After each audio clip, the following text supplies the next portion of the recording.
हैं ठाकुर जी का अनुभव जब होता है। अच्छा एक बात और, आपकी मेरी तरह चलते फिरते ठाकुर जी दिखेंगे, ये बात मैं अब इस पर मैं मना करता हूं कि ना ही दिखें तो अच्छा, चलते फिरते ना दिखें ठाकुर जी। क्यों? हम लोग बहुत अभिमानी हैं, हमको नेक में ही अभिमान हो जाएगा, देखो मेरी भक्ति से प्रसन्न होकर ठाकुर जी चल रहे हैं साक्षात मेरे आगे। अनुभव हो सकता है, उनकी अनुभूति हो सकती है, उनका स्पर्श का सुख ऐसा लग सकता है कि आपको कि यहां ठाकुर जी हैं, और अनुभव हो ये ज्यादा अच्छा है। क्यों? आपको अनुभव होगा तो केवल आपको ही होगा। उस समय वहां पर अगर कोई अनधिकारी बैठा हो जिसको अधिकार नहीं है ठाकुर जी का, कम से कम वो तो दूर रहेगा ठाकुर जी से, आपको ही होगा। अनुभव होता है ठाकुर जी का। तो हमारे आचार्य कहते हैं वाक गदगदा, वाणी गदगद हो जाए। क्यों? आपको अनुभव होगा तो केवल आपको ही होगा। उस समय वहां पर अगर कोई अनधिकारी बैठा हो जिसको अधिकार नहीं है ठाकुर जी का, कम से कम वो तो दूर रहेगा ठाकुर जी से, आपको ही होगा। अनुभव होता है ठाकुर जी का। तो हमारे आचार्य कहते हैं वाक गदगदा, वाणी गदगद हो जाए। कैसी गदगद वाणी? जैसे बोलते बोलते बोलते बोलते जब आप बहुत खुश होते हैं ना, तो आपका कंठ जो है वो भर आता है, जीभ जो है वो भर आती है, आप बोलना कुछ चाहते हो निकल कुछ और जाता है। तो ठाकुर जी जब मिलते हैं, ठाकुर जी का अनुभव जब होता है तो वाणी गदगद हो जाती है, वाक गदगदा। और दूसरी स्थिति क्या होगी? बोले द्रवते यस्य चित्तम, हृदय को अत्यंत ऐसा लगेगा कि मानो किसी ने माइनस टेम्परेचर का पानी पिला दिया हो आपको, भयंकर शीतलता का अनुभव होगा। द्रवते यस्य चित्तम, इसके दो भाव हैं, या तो अत्यंत शीतलता का अनुभव होगा ठाकुर जी मिले तो, या फिर अत्यंत ऐसा लगेगा कि बस जी घबरा रहा है, अब कुछ प्राण नहीं निकल जाए हमारे। विरह आतुर होके ठाकुर जी मिलेंगे तो हृदय जो है वो तप जाएगा, पर आनंद में ठाकुर जी मिलेंगे, उत्सव करते हुए ठाकुर जी मिलेंगे तो हृदय अत्यंत शीतल हो जाएगा। द्रवते यस्य चित्तम। और स्थिति कैसी होगी? ना रोने वाली बात पर रो जाओगे, कोई रोने वाली बात ही नहीं, ऐसी कोई बात ही नहीं थी कि जिस पर रोया जाए, आप रो जाओगे। रुदत्य भिक्षणम, और हसती क्वचिच्च, और ना हंसने वाली बात पे हंस जाओगे। कोई कहेगा भिंडी खाओगे, आप जोर जोर से हंसोगे, वाह भाई अभी ये कोई हंसने वाली बात है, क्यों हंस रहे हो? रुदत्य भिक्षणम हसती क्वचिच्च, कभी भी हंसने लग जाओगे, कभी भी रोने लग जाओगे। एक प्रकार से ये जो लक्षण हम बता रहे हैं संसार के रूप में, अगर इन लक्षणों को देखो तो इसका अर्थ क्या होता है? 3 अक्षर, पागल। संसार के व्यक्ति तो उसको पागल ही कहेंगे जिसमें तीनों सद्गुण दिखने लग जाएं, तीनों भाव दिखने लग जाएं। तो वाक गदगदा, द्रवते यस्य चित्तम, रुदत्य भिक्षणम, हसती क्वचिच्च, और फिर क्या होगा? बोले विलज्ज उद्गायत। विलज्ज, विलज्ज मतलब फिर लज्जा नहीं आएगी आपको। लज्जा बोले तो अरे मैं तिलक लगा के वहां जाऊंगा, 4 लोग क्या बोलेंगे, मैं धोती पहन करके वहां जाऊंगा, क्या बोलेंगे। हमारे भाई लोग कुछ रात में क्रिकेट खेलने आते हैं, धोती पहन के आते हैं, इतने बढ़िया लगते हैं। मैंने कहा अच्छा है ना, धोती पहन के ही खेला करो। अब ये नियम ही बना लेना बाद में भी। राहुल केला में जब जब, जैसे क्रिकेट वालों का एक नियम है, वो ट्राउजर पहन के जाते हैं, आप धोती ही पहन के जाओ। पता चली महाराज एक दिन मुंह के बल गिरे। हमको तो अभ्यास हो गया, हम तो धोती में ही रहते हैं, इतना अभ्यास हो गया, कुछ करा लो सब काम धोती में कर देते हैं। नाचेंगे तो धोती में, खेलेंगे तो धोती में, ऊधम मचाएंगे तो धोती में। धोती पहनने का मतलब क्या है? आप अपने स्वरूप से ऐसा बता रहे हो कि आप ठाकुर जी के हो। जब हम लोग खेलने जाते हैं तो वहां दूसरे बच्चे खेल रहे होते हैं, वो हमारी धोती देख के क्या ये थोड़ी सोचते हैं कि कोई प्लेयर आया है, ये थोड़ी सोचते हैं कोई बैट्समैन आया है, कोई बॉलर आया है, वो ये सोचते हैं कोई ठाकुर जी का बंदा आया है। आपका स्वरूप मात्र बता देता है कि आप ठाकुर जी के हो, और क्या चाहिए।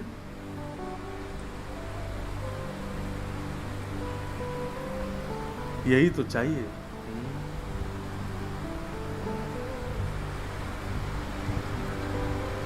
तो विलज्ज, लज्जा नहीं होगी फिर आपको। जैसे ठाकुर जी का हुआ जा सकेगा आप वैसे होने का प्रयास करोगे। अगर कथा में कोई कीर्तन प्रारंभ हो जाए और आपका नाचने का मन करे तो आप ये नहीं विचार करोगे यार ये क्या सोचेंगे, वो क्या कहेंगे। नहीं नहीं, विलज्ज उद्गायत नृत्य तेज, विलज्ज होकर के नृत्य करोगे। अच्छा एक बात बताओ, आजकल क्या हो गया है कि पहले ऐसा होता था, हम लोग जब छोटे थे, आप लोग भी जब अपने छोटे थे तब क्या होता था कि दूषित कर्म करने वाला व्यक्ति छुपके करता था। जैसे कुछ खाता है, कुछ पीता है या कुछ भी गलत करता है, छुपके करता है। अब फैशन हो गया है, अब खुले खुले करता है, खुलेआम करता है। एयरपोर्ट पर चले जाओ तो एयरपोर्ट पर भी एक अलग से कमरा होता है, उसमें सिगरेट पीते हैं जाके लोग, धुआं उड़ाते हैं। उनको लज्जा नहीं आती वहां जाने में। बचपन में मुझे याद है कि मैं स्कूल जाता था, मेरा पैंट फट गया था यहां से, तो मैंने मम्मी से कहा, मैंने कहा दूसरा पैंट दिलवाओ, तो हमारी मम्मी ने वही रफू कर दिया, बोले यही पहन के जा। इतनी लज्जा आती थी, बताओ यार ऐसा पैंट पहन के जा रहे हैं। और अब अभी बंबई में एक जगह मेरा पॉडकास्ट था, उसका वो जैसे ही बैठा उसका घुटना बाहर आ गया यहाँ से। मैं उसको देख के बोलूं, मैंने उसको सीधे यही पूछा है कितने का है, 12,000 की जीन्स। उसको लज्जा नहीं आती थी, कोई फैशन है सब लोग पहनते हैं। पर अब समय बदलता जा रहा है, जिन चीजों को पहले बुरा माना जाता था, अब सगुन माना जाता था, गलत माना जाता था, छुप करके किया जाता था, अब वो फैशन हो गया है। जब व्यक्ति गलत करने में लज्जा नहीं कर रहा तो हम कृष्ण बोलने में लज्जा क्यों करते हैं? हम तिलक लगाने में लज्जा क्यों करते हैं? हम धोती धारण करने में लज्जा क्यों करते हैं? जब वो लोग संसार के व्यसन में उनको किसी प्रकार की लज्जा नहीं, तो हमको ठाकुर जी का होने में लज्जा क्यों? मीराबाई कहती हैं,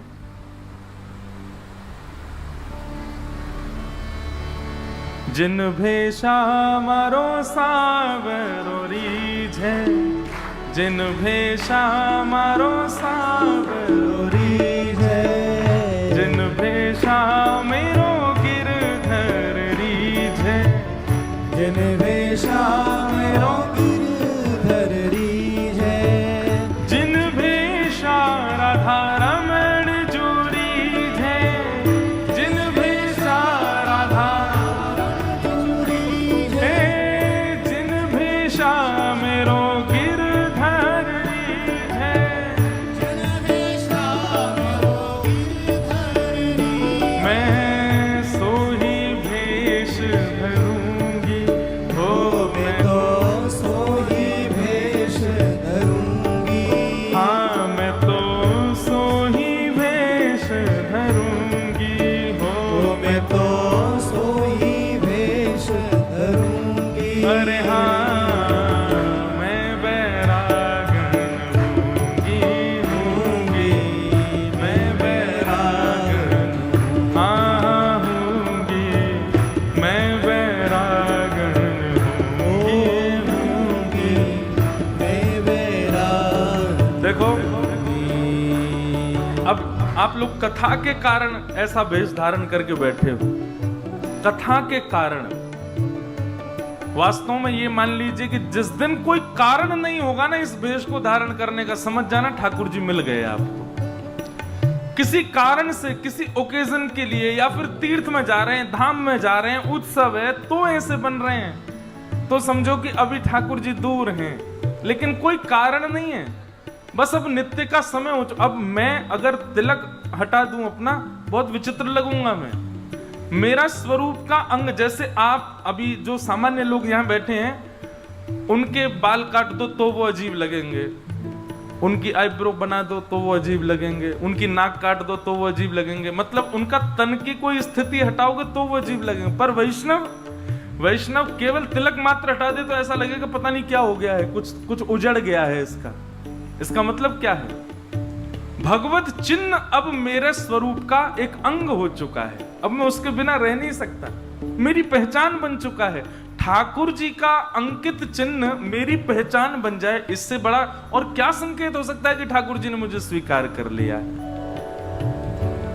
इसलिए भैया विचार मत किया करो दफ्तर का, विचार मत किया करो ऑफिस का, विचार मत किया करो कौन क्या कहेगा। अरे कुछ तो लोग कहेंगे, लोगों का काम है, लोग तो ऐसी बात बनाते रहेंगे, पर आप ये मत विचार करो कि कोई और मुझसे रीझे, मैं ऐसी पैंट पहन के जाऊं, टी शर्ट पहन के जाऊं, क्लाइंट मुझसे रीझ जाए, मेरा बॉस मुझसे रीझ जाए, या वो लड़की मुझसे रीझ जाए, या वो लड़का मुझसे रीझ जाए। काय को करना है ऐसा भेष बना करके रहो, बाकी कोई रीझे ना रीझे, पर श्री जगन्नाथ जी रीझ जाए। जिन भेषा मेरो गिरधर रीझे, जिन भेषा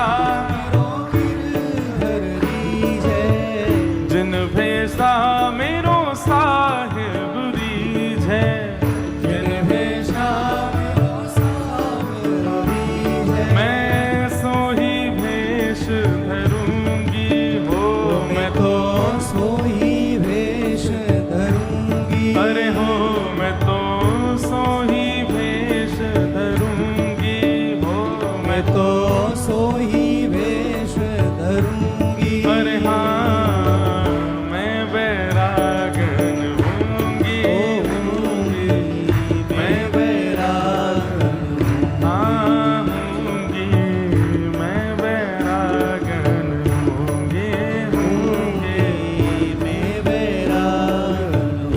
मीराबाई कहती हैं, कहो तो कुसुमल साड़ी रंगावा, कहो तो कुसुमल साड़ी रंगावा, कहो तो कुसुमल साड़ी रंगावा, कहो तो कुसुमल साड़ी रंगावा, हो कहो तो भगवान भेष, कहो तो भगवान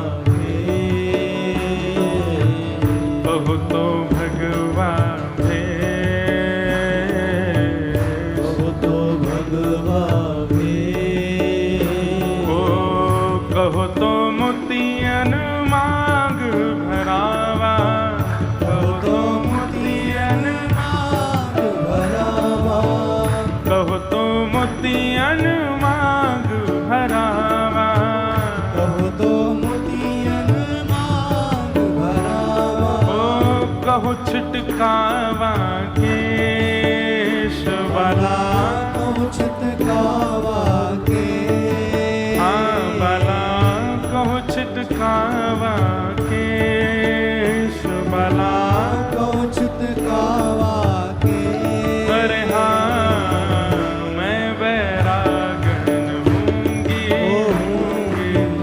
मैं बैरागन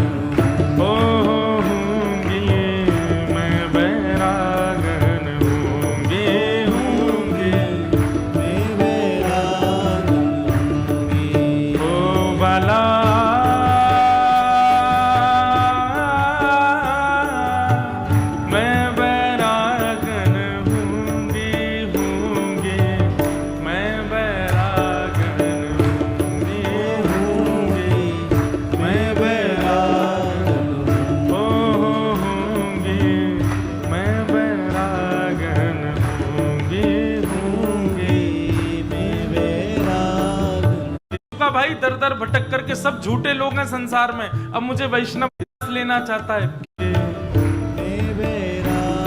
अभी क्या होता है, कोई व्यक्ति सन्यास लेना चाहता है, क्यों लेना चाहता है? क्योंकि उसका मन कह रहा है कि अब मैं सब जगह से उच्चाटित हो चुका हूं, मुझे सन्यास चाहिए, इसलिए सन्यास नहीं।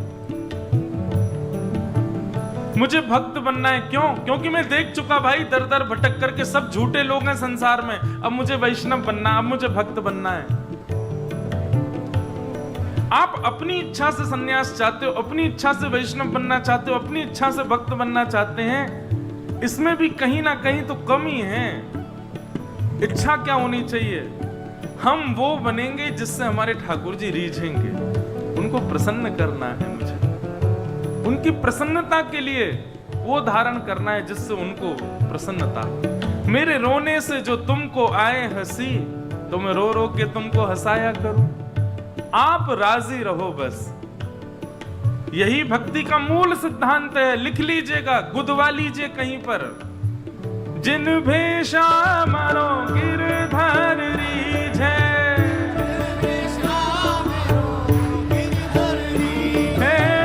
जिन भेषा नंद लाला रीझे,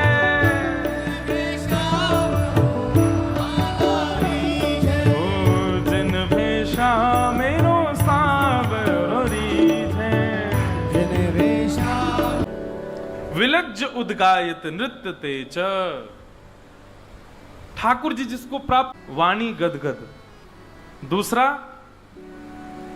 द्रवित हृदय। तीसरा, वाग गदगदा द्रवते सचित्तम रुदत्य भिक्षणम, हसती क्वचिच्च, और विलज्ज। और फिर उसके बाद आया उद्गायत नृत्य तेज। ठाकुर जी का कहीं कीर्तन सुन भर ले, फिर वो रोक नहीं पाएगा स्वयं को, दोनों भुजा उठा करके नृत्य करने लगता है, भाव आवेश में आ जाता है। ये लक्षण किसी और ने नहीं बताए, स्वयं जगन्नाथ जी बता रहे हैं, ये मेरे भक्त के लक्षण हैं। मद भक्ति युक्तो भुवनम पुनातु, ये मेरे भक्त का लक्षण है। जब मैं उसको मिल जाता हूं तो वो ऐसा हो जाता है। दूर दूर तक नहीं हो सकते, हमारी स्थिति नहीं है ऐसी। बस नाटक करवा लो हमसे तो नाटकबाज हैं हम लोग। मदभक्ति युक्तो भुवनम पुनातु। तो नंद बाबा के यहां लाला उत्पन्न हुआ है, सबका हृदय द्रवित हो रहा है। सबकी स्थिति यही हो गई है ब्रज में। कैसे हो गए? बोले महाराज सबकी वाणी भर जाती, कोई भाई कहां भयो है तो बताते बताते रोने लग जाते। बोले नंद बाबा के लाला भयो है। और फिर रोते रोते कहते हैं, बोले रो क्यों रहे हो?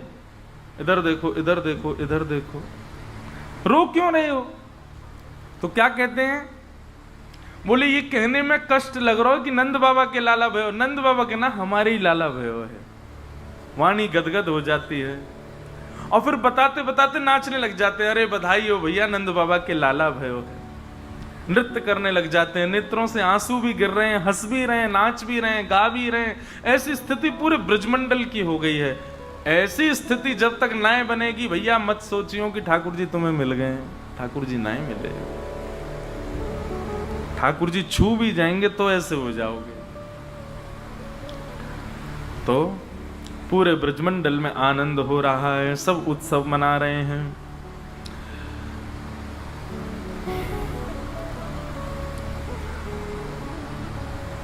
तन पवित्र सेवा किए, धन पवित्र कर दान, मन पवित्र हरि भजन सो, होत त्रिविध कल्याण। ब्रजवासियों के 3-3 कल्याण हो रहे हैं। कैसे कैसे? बोले सबसे पहला, तन पवित्र सेवा किए। तन की पवित्रता नहाने में नहीं है, तन की पवित्रता सेवा में है। आप जितनी सेवा करेंगे तन आपका उतना ज्यादा पवित्र रहेगा। और कितना भी नहा धो लो, 3 बार नहाओ दिन में, लेकिन सेवा का भाव ही नहीं है चित्त में, कभी किसी की सेवा ही नहीं करते हो, तो तन आपका पवित्र नहीं है। तन की पवित्रता का मतलब क्या होता है? नहाने के बाद जो तन से सुगंधी आती वो पवित्रता का अनुभव है? नहीं। सेवा करने वाले व्यक्ति के हाथ से अगर आपने एक जल भी ग्रहण किया तो वो जल भी आपके लिए गंगा के समान हो जाएगा। सेवा करने वाले व्यक्ति के हाथ से एक रोटी भी अगर आपने पा ली, सेवा करने वाले के हाथ से यदि कुछ भी आपने ग्रहण कर लिया तो वो प्रसाद मात्र है, वो आपके कितने कलेशों का हरण कर लेगा, क्योंकि वो सेवादार व्यक्ति है। उसके हाथों में इतना पवित्रता है कि उसके हाथ से स्पर्श किए कोई भी वस्तु आप स्वीकार करोगे। इसलिए हम संत जनों के हाथों से, वैष्णव जन हो, भक्त जन हो, उनके हाथों से आशीष प्राप्त करते हैं, प्रसाद लेते हैं, कुछ भी ग्रहण करते हैं। पर अगर वो सेवा ना करते हो वैष्णवों की, ठाकुर जी की या किसी की भी, तो फिर उनके हाथों में वो बल नहीं रहता है। तन पवित्र सेवा किए, तन की पवित्रता तो सेवा में है। और धन पवित्र कर दान, धन की पवित्रता दान में।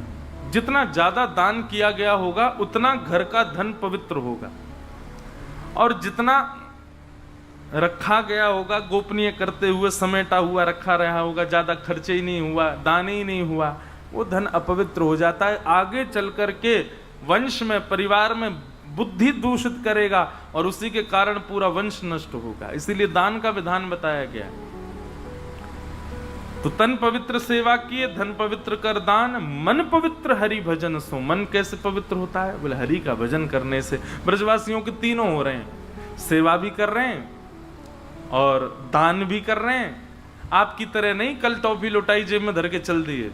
हम तो कल भी कह रहे थे आपसे कि ब्रजवासी क्या करते हैं, नंद बाबा अटारी से लुटाते हैं और ब्रजवासी लूटते हैं और लूट करके पीछे लुटाते हैं। मतलब नंद बाबा तो आनंद में भर के लुटा रहे हैं, पर नंद बाबा के समान आनंद सबको है, तो कोई भी रख नहीं रहा है, सब लुटा रहे हैं। मैं कथाओं में कहा करता हूं, ठाकुर जी जीवन में आएंगे तो संग्रह करने की स्थिति खत्म हो जाएगी, जुटाने की स्थिति खत्म हो जाएगी, लुटाने की स्थिति प्रारंभ हो जाएगी। आप संग्रह नहीं करोगे, आप जुटाओगे नहीं, आप एकत्रित नहीं करोगे। ठाकुर जी जीवन में आए तो बांटोगे, लुटाओगे, दोगे सबको।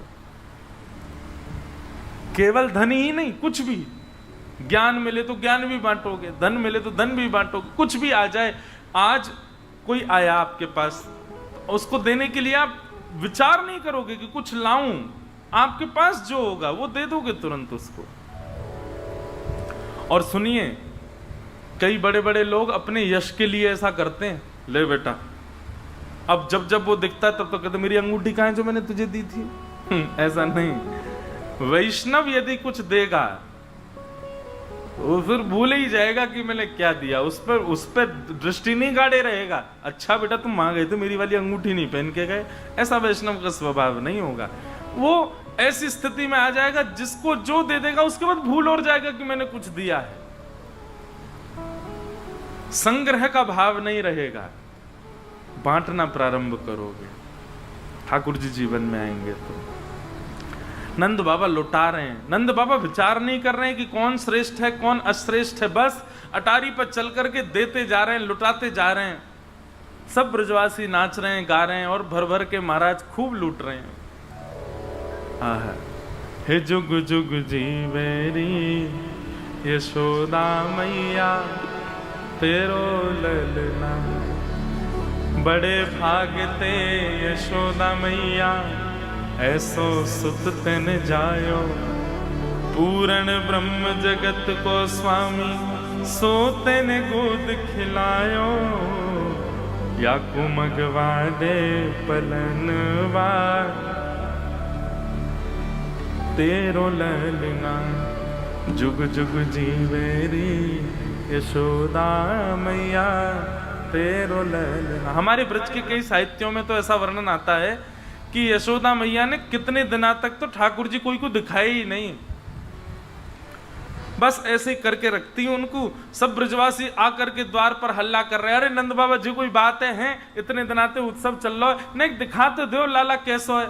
नंद बाबा ने जाके यशोदा मैया से कही, सब बाहर इंतजार कर रहे हैं, लाला को ने एक मुखमंडल दिखाए दो सबन को।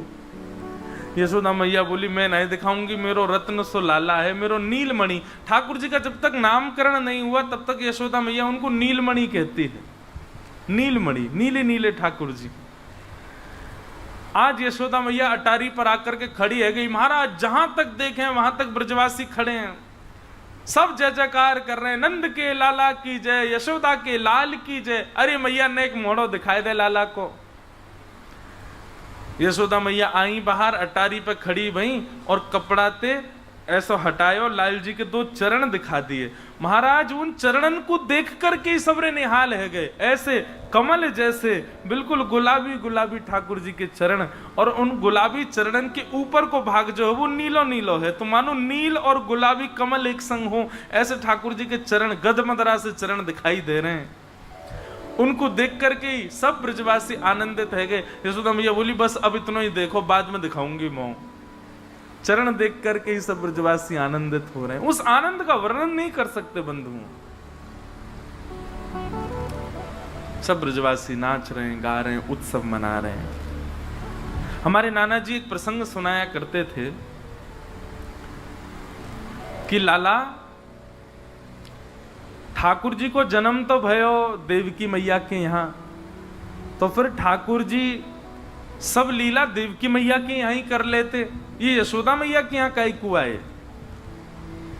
ठाकुर जी को लीला ही करनी ही तो देवकी मैया के संग कर लेते। ऐसी कोई योजना बनाते, देवकी मैया कारागृह से बाहर आ जाती, पहले ही जन्म लेवे थे पहले, और ठाकुर जी वहीं जन्म लेकर के ब्रज में पूरी लीला करते। एक हमारे नाना जी एक बात सुनाते, बोले भैया ये सब ब्राह्मणन के आशीर्वाद को फल है। कैसे? नंद बाबा यशोदा मैया के जब तक लाला नाए भयो 80 बरस के है गए, तो नंद बाबा के कुल पुरोहित हैं सांडिल्य मुनि। नंद बाबा ने सांडिल्य मुनि को बुलाए करके उनसे कही कि बाबा महाराज आप हमारे काजे एक अनुष्ठान कर दो, और वह अनुष्ठान में ये भाव रखो कि एक लाला है जाए। कामना क्या है लाला की? देखो बहुत सुंदर बात, ध्यान से सुनना। पुत्र इसलिए नहीं चाहिए कि हमारा वंश बढ़ाए, हमारी संपत्ति बढ़ाए, पुत्र इसलिए चाहिए विष्णु आराधनार्थाय। 9 लाख गैया हैं, इनकी सेवा करे, ब्रजवासी इनकी सेवा करे, संतन की सेवा करे, इन सवन के काज संतान की प्राप्ति करनो चाहे। हमारी संतान प्राप्ति के पीछे कारण ही अलग है। हमारो यश बढ़ावे, खूब पैसा कमावे, धन कमावे, घर बनावे, जे करे, इसलिए हमको पुत्र चाहिए। पर श्री नंद बाबा की स्थिति अलग है।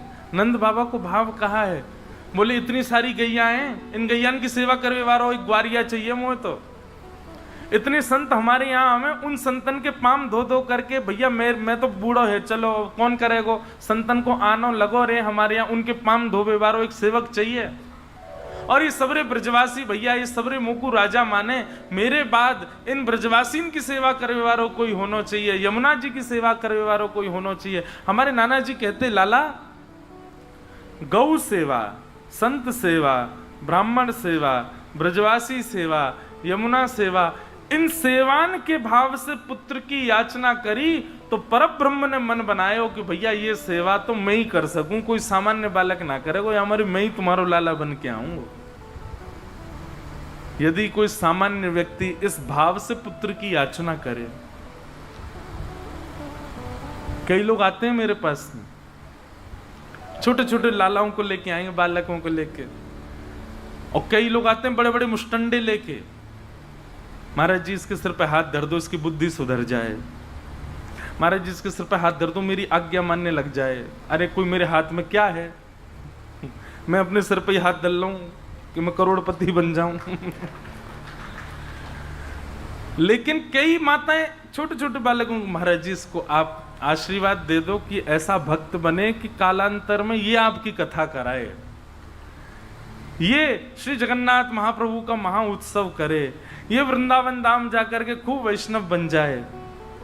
महाराज जी ये कुछ बने नहीं बने, इसके ठाकुर जी के प्रति प्रीति हो जाए।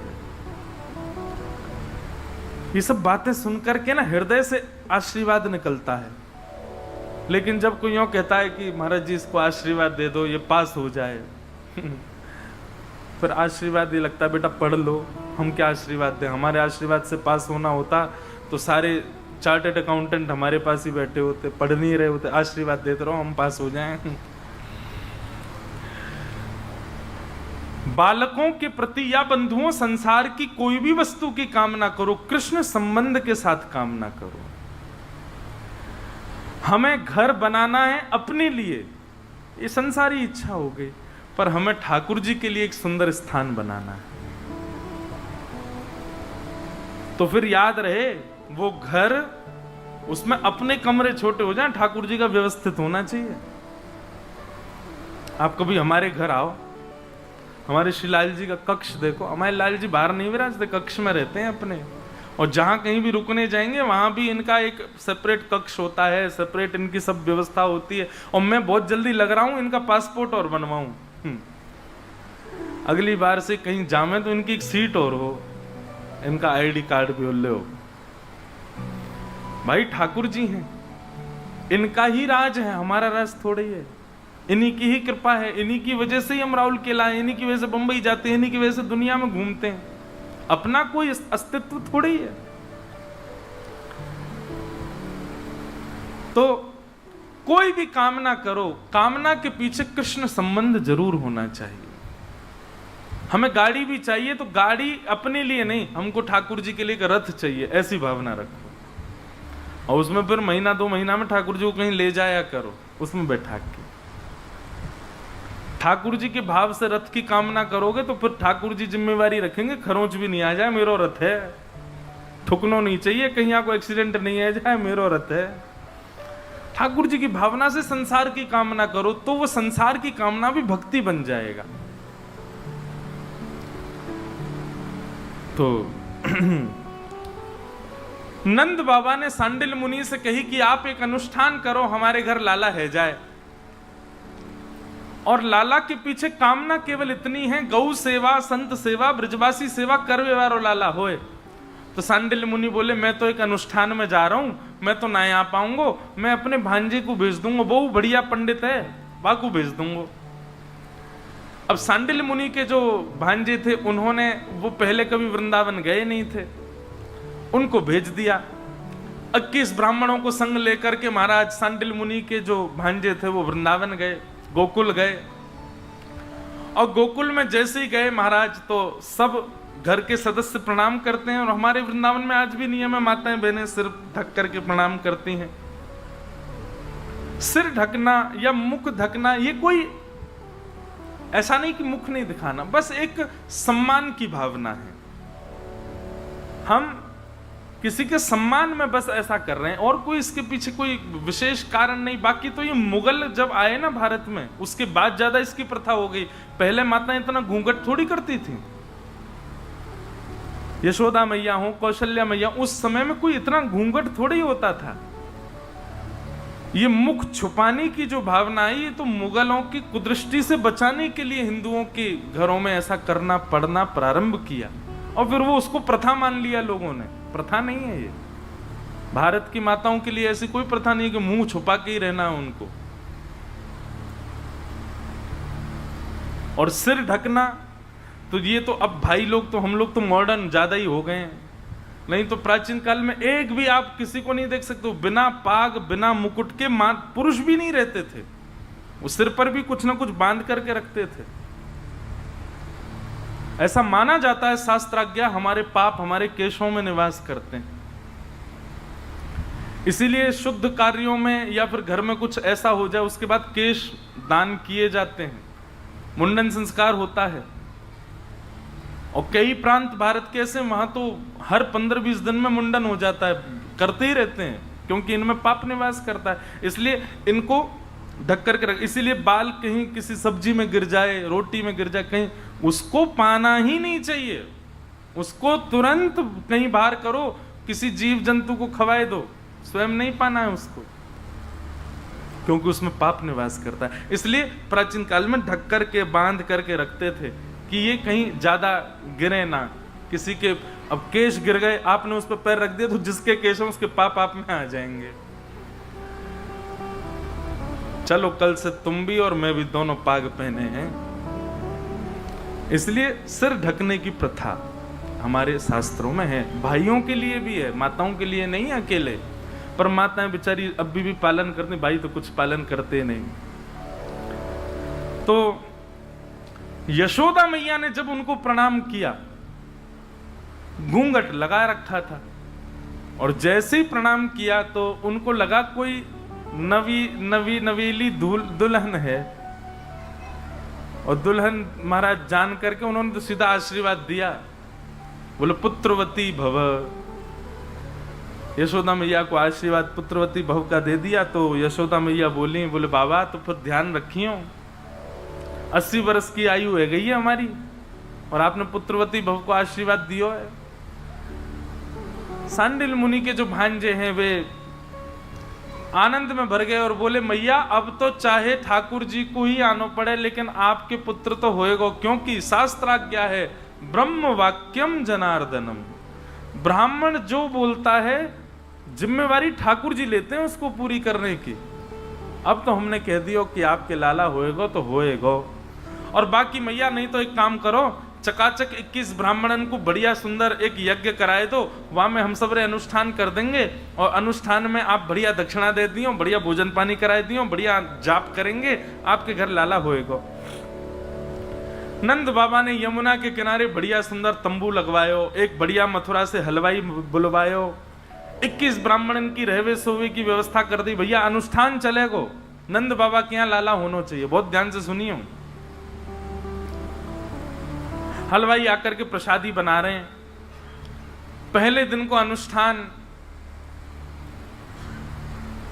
ब्राह्मण को 3 चीजें सबसे ज्यादा प्रिय हैं। सबसे पहला भोजन, और दूसरा महादेव की आराधना, और तीसरी दक्षिणा। 3 सबसे ज्यादा प्रिय है। किसी ब्राह्मण को प्रसन्न करना हो, ये 3 काम करवा दो, महादेव की आराधना करवाओ और बढ़िया भोजन पवाओ और फिर दक्षिणा दे दो, और फिर ब्राह्मण को प्रणाम करो, वो आशीर्वाद देगा, फलेगा, निश्चित फलेगा वो आशीर्वाद। नंद बाबा ने बढ़िया हलवाई बुलवाए। हलवाई ने आकर के सवेरे सवेरे महाराज आलू की सब्जी, बेड़ई, कचौड़ी, जलेबी नाश्ता में बनाए। ब्राह्मणन को कही आ जाओ भैया सबरे ब्राह्मण, अनुष्ठान बाद में शुरू करियो, पहले बाल भोग पा लियो। ब्राह्मणन ने जाकर के देखी देसी घी में तली भई बढ़िया कचौड़ी जलेबी बन रही है, खूब चकाचक पाई महाराज, नर भर लियो यहाँ तक, नाश्ता तो पेट भर गो। जैसे पेट भर गो महाराज सब ब्राह्मण बोले बाबा यहाँ तो आनंद ही आए गयो, चलो अब अनुष्ठान शुरू करें। बोले अनुष्ठान से पहले जमुना जी में आचमन करो। आचमन करवे गए तो आचमन करते करते सब ब्राह्मणन को आलस आन लगो। ब्राह्मण सब बोले बोले एक काम करें, बोले कहा ये सवेरे को नाश्ता का जो ज्यादा है नेक आराम कर लें, दोपहर में उठेंगे और उठ के स्नान करके फिर जप में बैठ जाएंगे। बोले हाँ एक काम करो, 2-2 घंटा सबरे सो जाओ। और 2-3 घंटा के लिए सबरे ब्राह्मण सो गए। हमारे नाना जी सुनाते तो बहुत अच्छा प्रसंग। अब उठे दोपहर में 12-1 बजे, उठ करके जैसे ही यमुना स्नान करके निकले सोई हलवाई आगो, बढ़िया सबरन को भोजन तैयार है गयो, चलो आओ प्रसाद पाओ, राजभोग पाओ। ब्राह्मण बोले अरे सुबह बहुत पा लियो, कहा पानो। बोले भैया ना पाएंगे तो अन्न को अनादर रह जाएगा, चलो सबरे पाएंगे। और सबरे ब्राह्मण पहुंच गए। अब तो महाराज का है गो यार, लाली को कोई कछु खो गए हो, अरे अपनी मैया ढूंढ रही है बेचारी। तो सब ब्राह्मणों ने प्रसाद पाया, पूड़ी सब्जी आदि सब पेट भर करके महाराज फिर नर भर लियो अपनो यहां तक। दोपहर को प्रसाद पाके फिर सबन को पेट भर गो। अब सब ब्राह्मण बोले बाबा हम पे तो हिलऊ ना जा रहा, एक काम करें 2-2 घंटा और सो जाएं, रात में करेंगे अनुष्ठान, यमुना स्नान करके रात्रि में अनुष्ठान करेंगे। शाम को फिर से सबने स्नान किया, स्नान करके जैसे अनुष्ठान में बैठन लगे हलवाई जी आगे, बोले रात को भोजन तैयार है गयो, आ जाओ पा लो। रात में सब लोगों ने प्रसाद पायो, सोवे को समय है गयो रात्रि में। ब्राह्मण बोले भैया पहले दिन तो भोजन में ही नहीं करोगो, हमने अनुष्ठान ही ना शुरू कियो, नंद बाबा के लाला कैसे होएगो। सब ब्राह्मण बोले अब अनुष्ठान तो तुम यार यूं समझ लो भोजन को ही अनुष्ठान है, खावे और सोवे को अनुष्ठान है। खा करके तृप्त है रहे हैं ब्राह्मण और सोते समय आनंद में भर के कह रहे हैं हे विधाता, ये नंद बाबा ने बड़ा सुख कर रखो हमारे काजे, या नंद बाबा के घर एक लाला भेज दियो। और भैया उन ब्राह्मणन की प्रसन्नता की ऐसी 21 दिनों तक ब्राह्मण इतने प्रसन्न रहे कि उनकी प्रसन्नता की वजह से ठाकुर जी उनके पुत्र बन के आ गए। नंद बाबा यशोदा की यहाँ लाला बन के आए।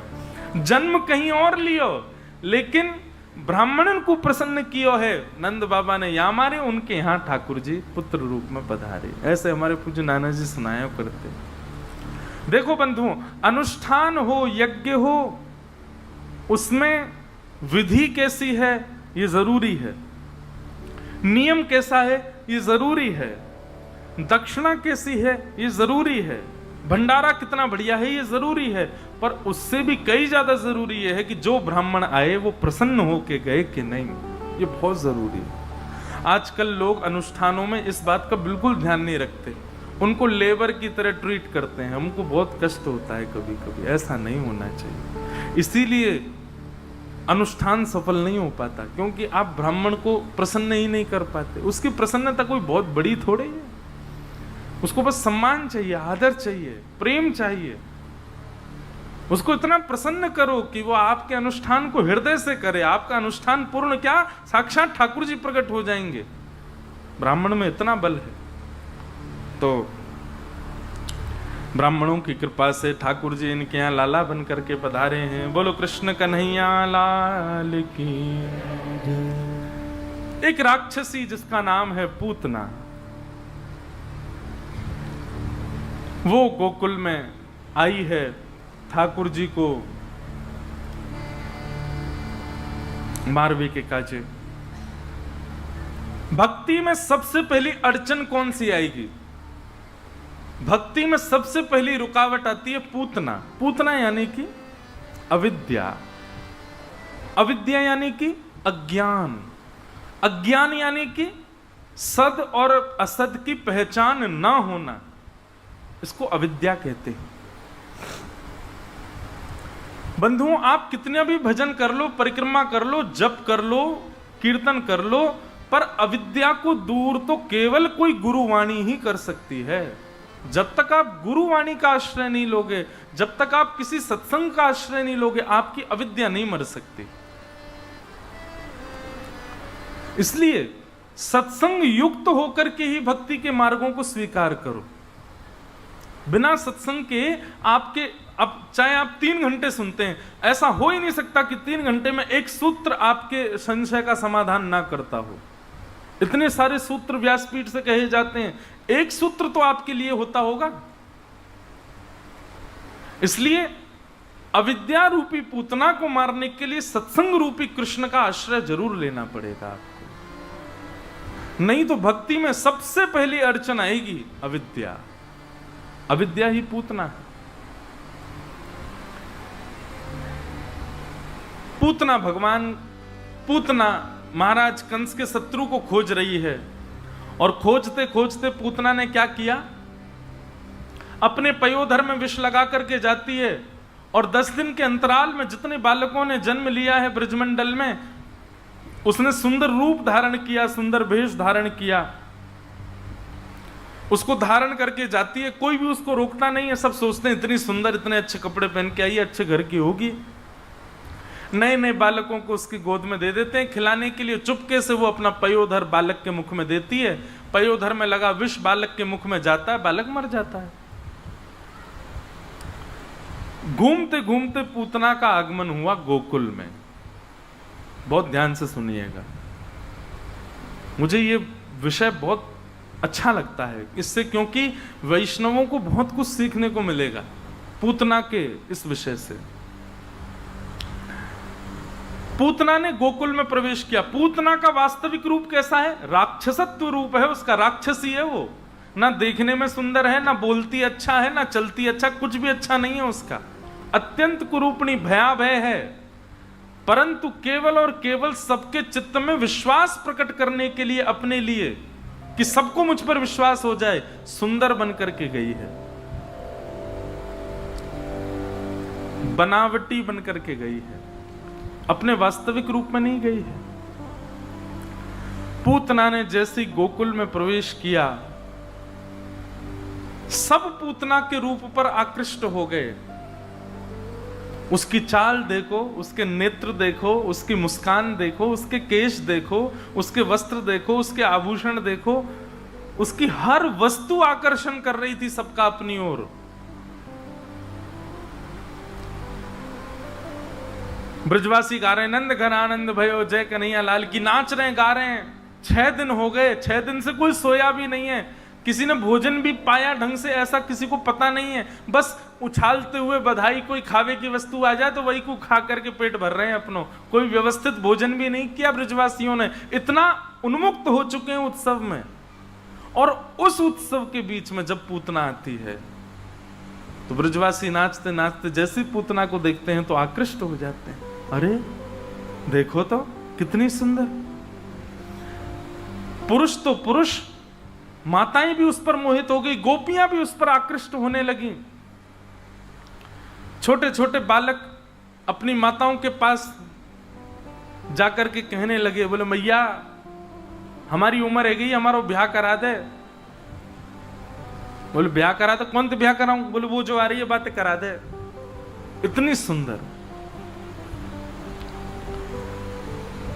शरीरम स्वरूपम तथा वा कलत्वम रथश्चारु रुचिरम धनम मेरुतुल्यम मनश्रेण लग्नम कृष्ण पादारविंदम ततः किम ततः किम ततः किम ततः किम।